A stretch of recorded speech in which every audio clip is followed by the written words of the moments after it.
መዝሙር 4 ሃሌሉያ።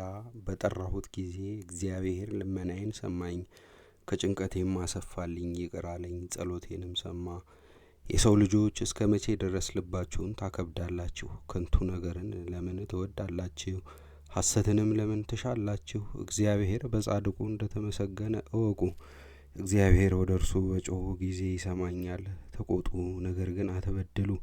በመኝታችሁ ሳላችሁ በልባችሁ የምታስቡት ይታወቃችሁ። የጽድቅን መስዋዕት ሰዉ፣ በእግዚአብሔርም ታመኑ። በጎውን ማን ያሳየናል የሚሉ ብዙዎች ናቸው። አቤቱ የፊትህ ብርሃን በላያችን ታወቀ፣ በልባችን ደስታን አሳደርህልን። ከስንዴ ፍሬና ከወይን ከዘይትም ይልቅ በዛ። በእርሱም በሰላም እተኛለሁ አንቀላፋም አለሁ። አቤቱ አንተ ብቻህን በተስፋ አሳድረኸኛልና። ስብሐት ለአብ ወወልድ ወመንፈስ ቅዱስ አሐዱ አምላክ ለዓለም ወለዓለመ ዓለም አሜን። መዝሙረ ክርስቶስ።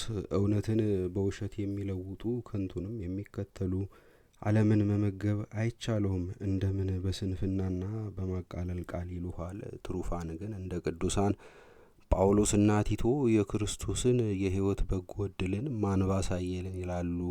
መዝሙረ ድንግል። ድንግል ማርያም ሆይ በጠራሁሽ ጊዜ ጸሎቴን ስሚ፣ ከመከራዬም እኔን አድኚኝ።